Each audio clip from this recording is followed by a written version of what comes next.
بسم اللہ الرحمن الرحیم۔ قربانی کرنے کے بے شمار فضائل اور برکات ہیں، جبکہ قربانی نہ کرنے والوں کے لیے رسول اکرم سرور کائنات حضرت محمد صلی اللہ علیہ وآلہ وسلم نے سخت وعید بیان فرمائی ہے اور سخت عذاب کی بھی خبر دی ہے۔ آئیے پہلے کچھ فضائل بیان کرتے ہیں، پھر آپ کو بتائیں گے کہ قربانی نہ کرنے والوں کے لیے حضور نے کون سے عذاب کی خبر دی ہے۔ حضرت احمد بن اسحاق رحمۃ اللہ علیہ فرماتے ہیں کہ میرا بھائی باوجود غربت رضائے الہی کی نیت سے ہر سال بقرہ عید میں قربانی کیا کرتا۔ اس کے انتقال کے بعد میں نے خواب دیکھا کہ قیامت برپا ہو گئی ہے اور لوگ اپنی اپنی قبروں سے نکل آئے ہیں۔ یکایک میرا مرحوم بھائی ایک ابلک یعنی دو رنگے چت کبرے گھوڑے پر سوار نظر آیا۔ اس کے ساتھ اور بھی بہت سارے گھوڑے تھے۔ میں نے پوچھا ہے میرے بھائی، اللہ تعالیٰ نے آپ کے ساتھ کیا معاملہ فرمایا؟ کہنے لگا، اللہ عز و جل نے مجھے بخش دیا۔ پوچھا کس عمل کے سبب؟ کہا ایک دن کسی غریب بڑھیا کو بنیت ثواب میں نے ایک درہم دیا تھا، وہی کام آ گیا۔ پوچھا یہ گھوڑے کیسے ہیں؟ بولا یہ سب میری بقرہ عید کی قربانیاں ہیں اور جس پر میں سوار ہوں یہ میری سب سے پہلی قربانی ہے۔ میں نے پوچھا اب کہاں کا عزم ہے؟ کہا جنت کا۔ یہ کہہ کر وہ میری نظروں سے اوچھل ہو گیا۔ رسول اللہ صلی اللہ علیہ وآلہ وسلم نے فرمایا، قربانی کرنے والے کو قربانی کے جانور کے ہر بال کے بدلے میں ایک نیکی ملتی ہے۔ اسی طرح ایک اور مقام پر فرمان مصطفیٰ ہے، جس نے خوش دلی سے طالب ثواب ہو کر قربانی کی تو وہ آتش جہنم سے حجاب یعنی روک لیا جائے گا۔ ایک دفعہ جب حضرت فاطمہ نے قربانی کی تو آپ اپنی پیاری لخت جگر سے فرماتے ہیں، اے فاطمہ اپنی قربانی کے پاس موجود رہو، کیونکہ اس کے خون کا پہلا قطرہ گرنے سے قربانی کرنے والے کے تمام گناہ معاف کر دیے جاتے ہیں۔ ناظرین گرامی، جو لوگ قربانی نہیں کرتے ان کے لیے اللہ کے رسول نے فرمایا، جس شخص میں قربانی کرنے کی وسعت ہو پھر بھی وہ قربانی نہ کرے تو وہ ہماری عیدگاہ کے قریب بھی نہ آئے۔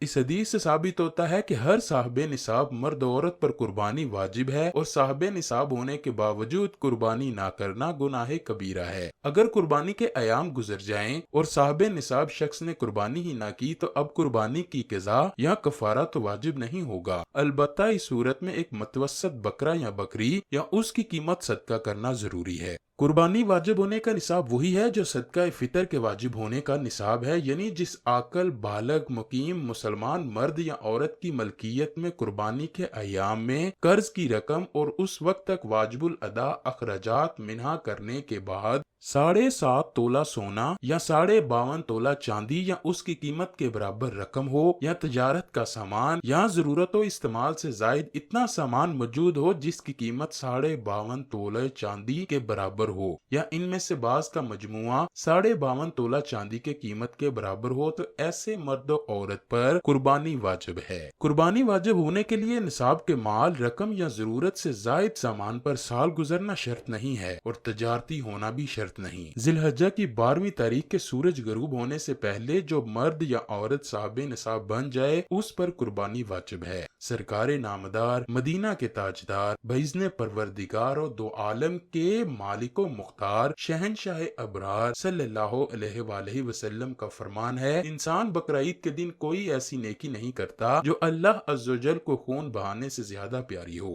یہ قربانی قیامت میں اپنے سینگوں، بالوں اور کھروں کے ساتھ آئے گی اور قربانی کا خون زمین پر گرنے سے پہلے اللہ کے ہاں قبول ہو جاتا ہے، لہٰذا خوش دلی سے قربانی کرو۔ قربانی کرتے وقت زبان سے نیت کرنا ضروری نہیں، صرف دل ہی میں قربانی کے لیے نیت کر لینا کافی ہے۔ اس کے بعد ذبح کرنے سے پہلے مسنون دعا پڑھنے کا مقصد صرف اور صرف اللہ کی رضا ہو اور عبادت کے خیال سے ذبح کرے، گوشت کھانے والوں کو دکھانے کی طرف سے ذبح نہ کرے۔ قربانی کے جانور کو اپنے ہاتھ سے ذبح کرنا بہت زیادہ افضل ہے۔ اگر بندہ اپنے قربانی کے جانور کو خود ذبح نہ کر سکتا ہو تو قربانی دینے والے کو چاہیے کہ کسی اور سے قربانی کا جانور ذبح کروائے۔ قربانی صرف گوشت کھانے کی نیت سے نہ کی جائے، لیکن قربانی کا جانور ذبح کرتے وقت قربانی کے جانور کے سامنے کھڑا رہے، وہ جانور کے سامنے کھڑا ہو کر تکبیر پڑھتا رہے تاکہ جانور کو ذبح کرنے والا خود بھی قبلہ رخ ہو کر مسنون دعا پڑھے، پھر اللہ کا نام لے کر سنت کے طریقے کے مطابق حلقوم یعنی سانس کی نالی اور خون کی رگیں اچھی طرح کاٹ دی جائیں۔ ذبح کرتے وقت اس بات کو پورا اہتمام کیا جائے تاکہ جانور کو ذبح کرتے ہوئے کم سے کم تکلیف ہو۔